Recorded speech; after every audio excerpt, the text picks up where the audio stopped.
बिलफर्ज x की हद 2 है। इसको हम इस अलामत के साथ लिखते हैं, x अप्रोचेस टू, x की हद 2 है। इसके माने ये हुए कि x की कीमत हमेशा 2 से या तो थोड़ी सी कम होगी या थोड़ी सी ज्यादा होगी। अब ये 1.99999 है, इसमें बेशक आप जितने 9 शामिल करना चाहें करें, लेकिन फिर भी ये कभी ठीक 2 के बराबर नहीं है। और x 2.000, बेशक आप अपनी मर्जी से सिफर डालते चले जाएं, लेकिन ये 2 से थोड़ा सा बड़ा होगा। लिहाजा बहुत अहम बात ये रखने की है जहन में कि x कभी ठीक 2 के बराबर नहीं होगा। चलिए, अगर कोई सा भी फंक्शन हो f ऑफ x, अगर f ऑफ x ताकत 2 है, तो इसके माने ये कि जैसे जैसे x 2 के करीब पहुंचेगा, वैसे वैसे f ऑफ x 4 के नजदीक जाएगा। लेकिन करीब होने का मतलब यह है कि x या तो 2 से थोड़ा सा छोटा होगा या थोड़ा सा बड़ा होगा, चुनाचे f ऑफ x भी 4 से थोड़ा सा छोटा होगा या 4 से थोड़ा सा बड़ा होगा। हम इसको आमतौर पे यूं लिखते हैं कि x जैसे जैसे किसी अदद a के नजदीक पहुंचता है, वैसे वैसे f ऑफ x किसी हद l पे पहुंचता है, और l लिमिट है। आमतौर पे इसको यूं लिखा जाता है, l बराबर limit x tends to a of f of x। अब इसका ताल्लुक f ऑफ a से हो सकता है कि हो और हो सकता है कि ना हो। यहां जो बात लिखी हुई है इस पर गौर करें। इसका मतलब ये कि x a के नजदीक जाएगा, उसके बहुत बहुत करीब जाएगा, लेकिन x बराबर a के नहीं होगा। फंक्शन की हद समझने के लिए इस तस्वीर को देखें। जैसे जैसे x a के नजदीक पहुंचता है, वैसे वैसे f ऑफ x अपनी हद पे पहुंचता है, और फिर आखिर यहां ये पहुंच गया। उस हद को जाहिर करने के लिए मैंने यहां पर ये नुक्ता रखा। इसको हम यूं लिखते हैं, l बराबर है limit of f of x as x tends to a। तो चाहे आप इस तरफ से आए या दूसरी तरफ से आए, आप उसी हद पर पहुंचे। लेकिन हर फंक्शन पर यह बात सादिक नहीं आती। जैसे जैसे हम x के नजदीक पहुंचते हैं, दाएं की तरफ से और बाएं की तरफ से, तो ये हुदूद मुख्तलिफ हो सकते हैं। इस हद को हम l माइनस कहेंगे और इस हद को l प्लस। l माइनस का मतलब है कि ये वो हद है, लिमिट है, जो x को छोटी कीमतों से बड़ी कीमतों की तरफ लाते वक्त पहुंचती है। और l प्लस वो हद है जिस तक हम पहुंचते हैं जब हम बड़ी कीमतों से छोटी कीमतों की तरफ जाते हैं, यानी कि x goes to a plus of f of x। गोया कि जब हम इस तरफ से आते हैं, यानी कि बड़ी कीमतों से छोटी कीमत की तरफ आते हैं, तो फिर हम l प्लस पे पहुंचते हैं, और जब हम छोटी कीमतों से बड़ी कीमत की तरफ आते हैं, तो फिर हम l माइनस पर पहुंचते हैं। यहां पर l माइनस और l प्लस दोनों में फर्क है, जबकि पिछली मिसाल में ये दोनों बराबर थी। हुदूद की बात करते हुए चंद बातों का ख्याल रखना बहुत जरूरी है। बिलफर्ज अगर हम ये कहें कि x सिफर के नजदीक पहुंच रहा है, तो उसके ये माने कि x सिफर के नजदीक है, उसके बराबर नहीं है। चुनाचे अगर 1/x हो और x की जगह आप सिफर लगा दें, तो 1/0 आ जाएगा। लेकिन ये चीज कोई माने नहीं रखती है। इसको हम नॉट डिफाइंड या अनडिफाइंड कहते हैं। हाँ, ये अगर कोई बहुत छोटा अदद हो, तो फिर ये कोई बहुत बड़ा अदद होगा। इस वक्त तो ये कोई मायने नहीं रखता, 1/0 बेमाने चीज है। लिहाजा अगर कोई ऐसा अदद हो 1/x, तो हम ये जरूर कह सकते हैं कि इसकी कीमत बढ़ती जाती है जैसे जैसे x सिफर के करीब पहुंचता है, और ये लामहदूद हो जाता है। इस लामहदूद चीज को हम इंफिनिटी का नाम देते हैं। यह अलामत इंफिनिटी की है। अब बाज दफा जैसे जैसे x सिफर के नजदीक जाता, ये हुदूद वजूद रखते हैं, यानी कि एग्जिस्ट करते हैं, और बाज दफा नहीं करते। बिलफर्ज यहां पर यह कहना कि 1/x की हद इंफिनिटी है, ये तो महज अलामत है, ये अदद नहीं है। लेकिन अगर आपके पास x/x हो, तो हाँ, ये x छोटा होता जा रहा है, लेकिन ये x भी छोटा होता जा रहा है। और अगर आप इसको काट दें तो ये 1 है, और फिर कोई फर्क नहीं पड़ता कि आपने x को छोटा रखा या बड़ा किया। इसी तरह से अगर आप लिमिट निकालना चाहें, जैसे जैसे x सिफर के नजदीक जाता है, x ताकत 2 बटा x का, तो ये फिर आप x ही लिख सकते हैं। और इसकी हद, जैसे जैसे x नजदीक पहुंचता है सिफर के, इसकी हद सिफर है। अलबत्ता अगर ये हो x बटा x ताकत 2, तो ये हद 1 बटा x की बन जाती है, और ये फिर इंफिनिटी है या अनडिफाइंड है, यानी कि ये कोई हद नहीं है, ये कोई अदद नहीं है। अब हम लिमिट्स की चंद आसान मिसालें हल करेंगे।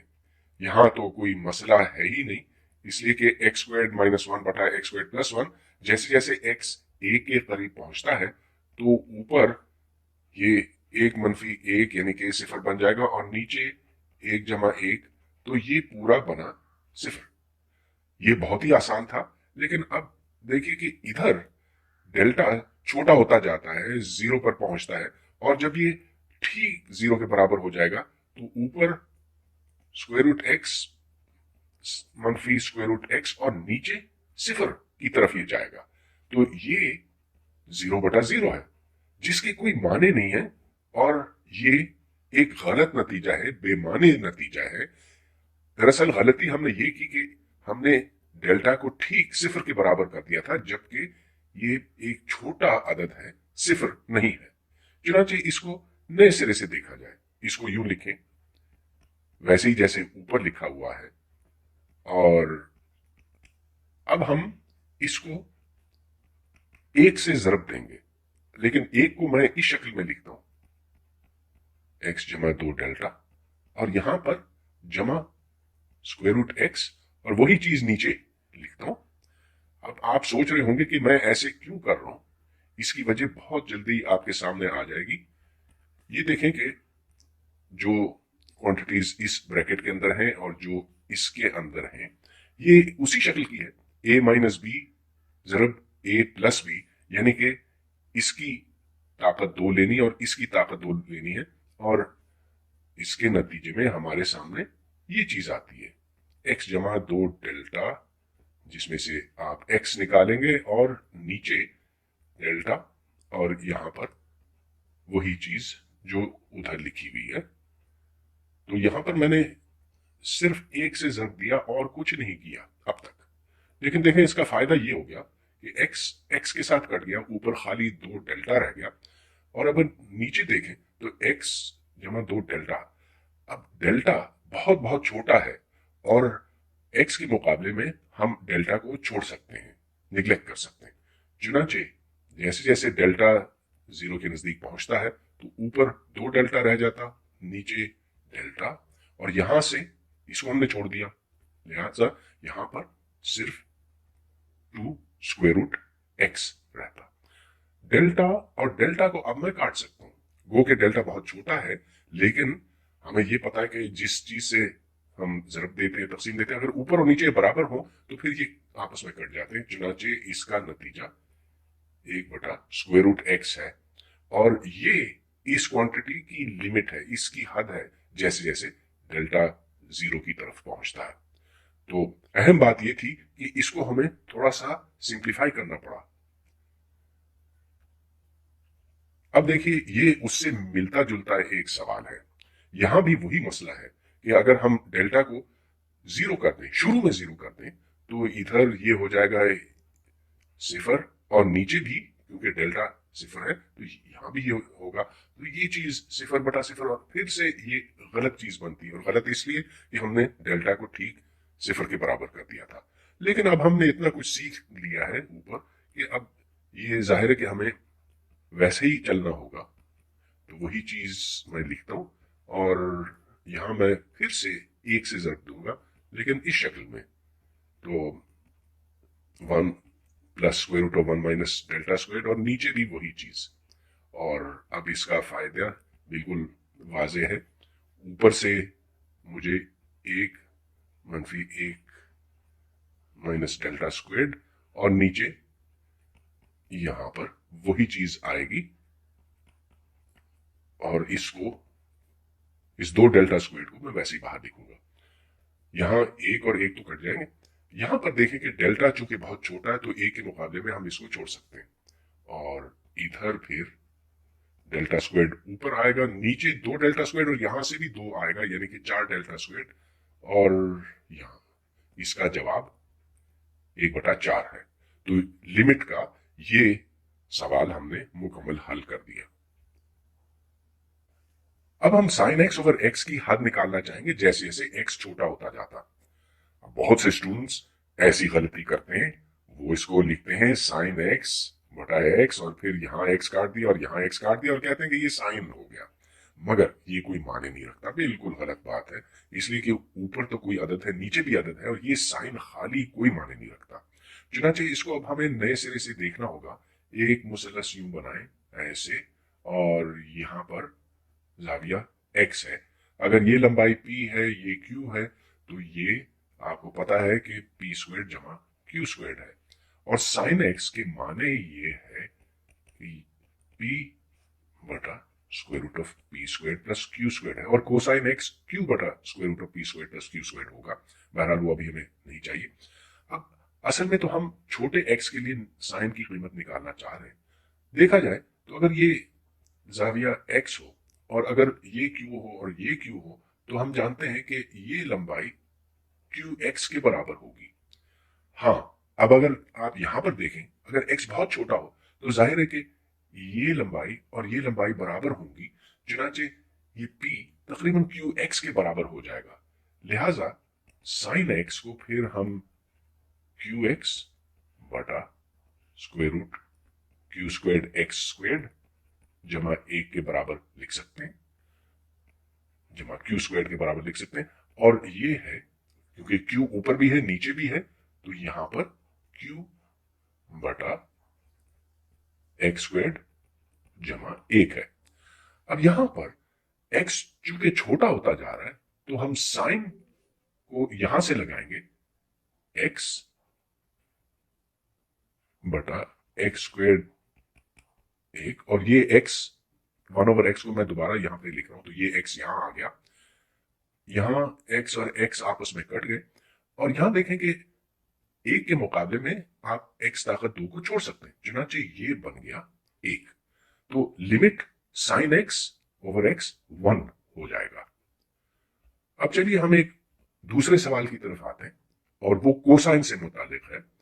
और कोसाइन x ऊपर देखने से ये मालूम होता है कि ये q बटा p square plus q square है, और इसको आप यूं लिखें q और नीचे p की जगह पर xq लिखा जाए। q चूंकि ऊपर और नीचे दोनों जगहों पर है, तो ये बन गया 1 बटा यहां से x स्क्वेयर, और यहां पर 1 है। अगर हम x को 0 कर दें तो ये हो जाएगा 1, यहां पर फिर 1 -1 और नीचे 0, तो ये फिर से उसी शक्ल में आ गया 0/0, जो कि बेमाने है, गलत है। लिहाजा हमें अब x को छोटा रखना होगा, 0 के बराबर नहीं। चलिए हम इसी को दोबारा लिखते हैं, और कोसाइन x की कीमत यहां से लगाते हैं, तो ये हो जाएगा, इस x स्क्वेयर को मैं वैसे ही लिखता हूं 1/x स्क्वेयर, जबकि यहां पर ये चीज होगी। अब इस तरह की चीज आप पहले भी देख चुके हैं, और इसका एक आसान हल यह है कि हम इसको 1 से जरब दें, लेकिन उससे पहले हमें इसको यूं लिखना चाहिए,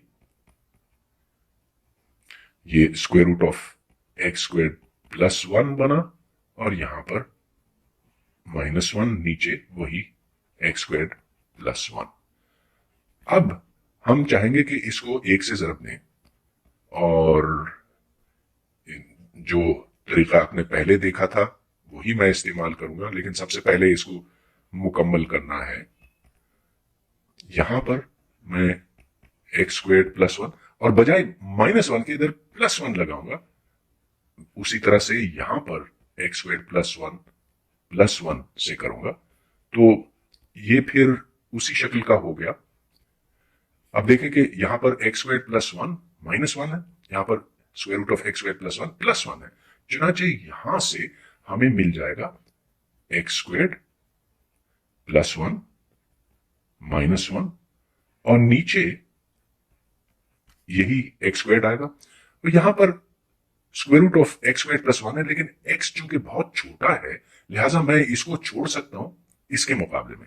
इसी तरह यहां पर इस एक्स स्क्वायर को मैं छोड़ सकता हूं इस वन के मुकाबले में, तो यहां से मुझे वन आएगा और यहां से मुझे टू मिलेगा।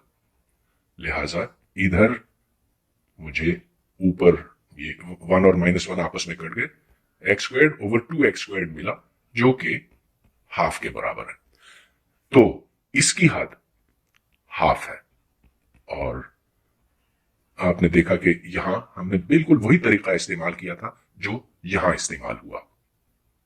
अक्सर औकात हमें किसी फंक्शन की हद चाहिए होती है, जैसे जैसे एक्स की कीमत बढ़ती है, लामहदूद होती है या इंफिनिटी पर पहुंचती है। ये एक मुश्किल काम नहीं है, लेकिन एक बात आपको मैं फिर याद दिलाऊंगा कि इंफिनिटी कोई अदद नहीं है और अगर आपने ये समझा तो तरह तरह की गलतियां हो सकती हैं। मिसाल के तौर पर इंफिनिटी में अगर आप 7 जमा करें तो ये कोई बहुत बड़ा अदद है, इसको भी अगर आपने इंफिनिटी का नाम दिया तो फिर इंफिनिटी को दोनों तरफ से काट दें और इससे आप इस नतीजे पे पहुंचेंगे कि 7 और सिफर में कोई फर्क ही नहीं, जो कि बिल्कुल गलत है। लेकिन ये बड़ी आसानी से समझ में आता है कि जब आप किसी बड़े अदद से तकसीम करते हैं तो फिर ये अदद खुद छोटा होता जाता है। तो 1/x जैसे जैसे x छोटा जैसे जैसे x बड़ा होता है तो ये खुद सिफर की तरफ पहुंचता है। अब एक्स स्क्वायर को देखें, जैसे जैसे x बढ़ता है तो एक्स स्क्वायर उससे भी ज्यादा तेजी से बढ़ता है। और हाँ, हमने यहां पर ये तो लिख दिया कि limit x tends to infinity x square infinity है, लेकिन इसके असल माने ये है कि ये हद तो कोई है ही नहीं। लिहाजा यहां पर जो लिखा हुआ है कि लिमिट एक्स स्क्वायर बराबर इंफिनिटी है, इसको यूं पढ़ा जाए कि ये लामहदूद हो जाता है और इसकी कोई हद नहीं है। अब ये मिसाल लीजिए साइन ऑफ एक्स की, जैसे जैसे एक्स बढ़ता है क्या ये किसी हद पे पहुंचता है? इसका जवाब तो आपको इस तस्वीर से ही मिल सकता। साइन ऑफ एक्स बढ़ता है, घटता है, बढ़ता है, घटता है, बढ़ता है, घटता है और एक्स को आप जितना भी बड़ा बनाए ये कभी किसी एक हद पे नहीं पहुंचता। इसके उतार चढ़ाव में कभी कोई कमी नहीं आएगी। लिहाजा हम ये कहते हैं कि limit as x tends to infinity sine x वजूद नहीं रखता या डज नॉट एग्जिस्ट। अब मैं आपके सामने कुछ ऐसी मिसालें रखूंगा जिनमें किसी फंक्शन में बेहद इर्ताश है या ऑसिलेशन है। तो साइन ऑफ 1/x को देखिए, जैसे जैसे x सिफर के नजदीक पहुंचता है। हमने ये तो देख लिया कि 1/x इंफिनिटी पर जाता है, चुनाचे यहां पर साइन ऑफ इंफिनिटी आ जाएगी, जिसका मतलब यह कि यहां कोई हद की हमें तवक्को नहीं है। और अगर हम इस फंक्शन के ग्राफ को देखें तो यह बात बिल्कुल वाजे हो जाएगी। साइन 1/x की शक्ल आपने पहले भी देखी है, ये -1 और +1 के दरमियान ही रहता है। इसमें बेहद इर्ताश पैदा होता है जैसे जैसे x के करीब पहुंचता है और बिलाखिर ये सीधे हाथ की तरफ सिफर की तरफ जाता है, या अगर उल्टा चलाएं तो ऐसे बनता। गर्ज ये कि इस इलाके में यानी कि x = 0 के इलाके में इसमें इतनी ज्यादा ऊंच नीच है कि ये किसी सूरत एक हद पे नहीं पहुंच सकता। अब इसको देखें, साइन 1/x तो है लेकिन इसको x से जरब दिया गया, गोया के x इस चीज को कम करेगा और हमें तवक्को इस बात की है कि साइन 1/x इसकी एब्सोल्यूट वैल्यू तो 1 से कम है, यकीनन 1 से कम है। चुनाचे अगर हम x साइन ऑफ 1/x लें तो ये हमेशा, अगर हम इसकी एब्सोल्यूट वैल्यू लें तो ये हमेशा मैग्नीट्यूड ऑफ x और मैग्नीट्यूड ऑफ sin/1/x से कम होगा। लिहाजा जैसे जैसे x 0 के नजदीक पहुंचता है, ये ऊपर नीचे उछलेगा, बहुत तेजी से अपनी कीमत बदलेगा, लेकिन ये 0 की तरफ जाएगा। अब चलिए हम इसका भी ग्राफ बनाकर देखते हैं। x sin/1/x की शक्ल यूं है। जैसे जैसे x बढ़ता है सीधे हाथ की तरफ, आप देखते हैं कि इसमें ज्यादा इर्ताश पैदा होता है, लेकिन जब ये x = 0 पर पहुंचता है तो वहां x की वजह से, जो x sin/1/x में मौजूद है, इसकी कीमत 0 हो जाती है। अगर हम इन तमाम पीक्स को जोड़ें, जहां जहां ये मैक्सिमम या मिनिमम होता, तो ये सुर्ख लाइन बनती है, और जहां इसकी कीमतें मनफी हैं तो वहां ये नीली लाइन बनती है।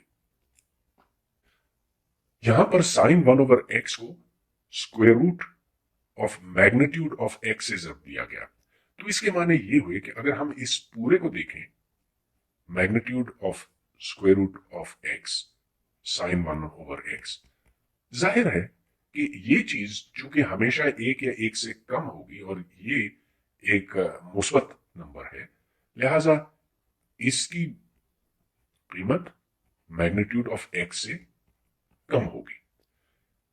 अब हम इसकी शक्ल भी बनाकर देख सकते हैं और ये देखें कि इसमें वैसा ही इर्ताश है, बहुत तेजी से x = 0 पर ये ऊपर नीचे होता है और बिल आखिर ये इंफिनिटी पर चला जाता है दोनों तरफ। और इस पर अगर हम square root of magnitude of x plot करें तो ऊपर मुस्बत कीमतें हैं और नीचे मनफी कीमतें हैं। फंक्शन की हद से हमें कुछ शनासाई तो हो गई है, लेकिन हमें इसको बेहतर तौर पे समझने के लिए इसकी फॉर्मल डेफिनेशन की जरूरत होगी, जिसके माने ये कि हम ठीक ठीक ये बता सकें कि हद के मायने क्या है। तो यहां देखिए, इसको यूं पढ़ा जाए कि फंक्शन f(x) अपनी हद l के नजदीक पहुंचेगा बशर्ते कि हम अपनी मर्जी के मुताबिक f(x) को l के नजदीक जोड़ सकें, और अगर इस काम के वास्ते x की ऐसी कीमतें हों जो a के बहुत बहुत करीब हों। अच्छा, इसको बेहतर तौर पर समझने के लिए मैं एक तस्वीर यहां बनाता हूं। तो यहां पर x की मुख्तलिफ कीमतें हैं और a कहीं बीच में है। ये वक्फा बहुत छोटा होगा और जैसे जैसे ये वक्फा छोटा होता जाएगा वैसे वैसे a इनके दरमियान फंसा हुआ रहेगा। हर नुक्ता यहां f की मदद से किसी और कीमत पर पहुंचता है। ये मैपिंग है, मतलब ये कि ये नुक्ता इधर चला गया, x की ये कीमत इधर चली गई, यानी कि इधर गई, और a भी कहीं पहुंचेगा और जहां ये पहुंचता है उसको हम l कहेंगे। ये वो हद है, फंक्शन की हद है, जैसे जैसे x a के करीब पहुंचता है। अगर ये हद वाकई वजूद रखता है तो फिर उसके लिए जरूरी ये है कि अगर हम कोई सा भी छोटा वक्फा लें ऊपर, तो इसके हिसाब से नीचे भी एक छोटा वक्फा होना चाहिए। मतलब ये कि ये नुक्ता और ये नुक्ता, ये नुक्ता और ये नुक्ता, इनमें f के जरिए से ताल्लुक पैदा होता है। तो जैसे जैसे ये वक्फा छोटा होता जाएगा वैसे वैसे ये वक्फा छोटा होगा। तो अगर आप अपनी मर्जी के मुताबिक इसको छोटा करते चले जाएं तो फिर ये बिलाखिर एक नुक्ते तक पहुंच जाएगा, ए के नजदीक पहुंच जाएगा। इन बातों को समझने के लिए इस मिसाल पर गौर करें। हम ये साबित करना चाहते हैं कि f(x) बराबर स्क्वायर रूट x की हद 0 है जैसे जैसे x 0 के नजदीक पहुंचता है। अब अगर हम एक तस्वीर बनाएं, यहां पर मैं x बराबर 0 बनाता हूं। यहां पर एप्सिलॉन कोई छोटा अदद है और एप्सिलॉन को हम बिलाखिर 0 के नजदीक पहुंचाएंगे, तो f 0 को लेकर 0 में पहुंचाता है, जबकि f एप्सिलॉन को स्क्वायर रूट एप्सिलॉन में पहुंचाता है। यानी कि ये वक्फा स्क्वायर रूट एप्सिलॉन की लंबाई का है। अच्छा, अगर हम इस लंबाई को कम करना चाहें, फर्ज कीजिए एप्सिलॉन बटा 2 कर लें, या एप्सिलॉन बटा 8 या 10 या 100 करना चाहें, तो उसी हिसाब से ये वक्फा कम होता चला जाएगा। तो जैसे जैसे हम सिफर के नजदीक जाएंगे, यानी कि एप्सिलॉन छोटा होता जाएगा, वैसे वैसे एक्स की कीमत भी ए यानी कि 0 के नजदीक पहुंचेगी। लिहाजा हमने ये साबित कर लिया है कि स्क्वायर रूट एक्स की हद सिफर है। आखिर में मैं एक थ्योरम आपके सामने रखूंगा जिसका सबूत कोई मुश्किल नहीं है। जो मैंने आपको अभी लिमिट की डेफिनेशन दी है, उसके इस्तेमाल से हम ये बआसानी साबित कर सकते हैं कि अगर एफ ऑफ एक्स की हद वाकई वजूद रखती है और उसकी कीमत एल है, जैसे जैसे एक्स ए के नजदीक पहुंचता है, और यही जी के बारे में सही है, तो ये साबित करना बड़ा आसान है कि अगर एफ जमा जी हो तो इस फंक्शन की हद एक्स के एक्स बराबर ए के नजदीक इन हुदूद की जमा है, यानी कि एल जमा एम है। फर्ज कीजिए कि एक फंक्शन साइन एक्स है, दूसरा फंक्शन 3x स्क्वेर्ड है। तो अगर इसकी हम लिमिट लें, जैसे जैसे x 2 के नजदीक जाता है, तो इसका जवाब साइन 2 प्लस 3 इंटू 4 12 के बराबर होगा। और अगर हम इनको जर्ब दें, f को g से जर्ब दें, तो फिर ये थ्योरम का हिस्सा है जो बताता है आपको कि limit x tends to 2 sine x into 3x squared, ये 12 साइन 2 के बराबर है। यहां पर भी बात बिल्कुल वाजे है कि अगर हम लिमिट लेना चाहें एफ ऑफ एक्स की, जैसे जैसे एक्स ए के नजदीक पहुंचता है, तो उसका जवाब 1/L होगा। लेकिन यहां पर शर्त यह है कि एल खुद सिफर ना हो। लिहाजा अगर हम साइन एक्स की हद लेते हैं, जैसे जैसे एक्स ए के नजदीक जाता है, तो हम आम कीमतों के लिए यहां पर साइन ए लिख सकते हैं। लेकिन चूंकि ए 0 और पाई और 2 पाई पे साइन को सिफर कर देता है, लिहाजा यहां पर हम ये शर्त लगाएंगे कि ए ये कीमतें नहीं रख सकता। इस लेक्चर में हमने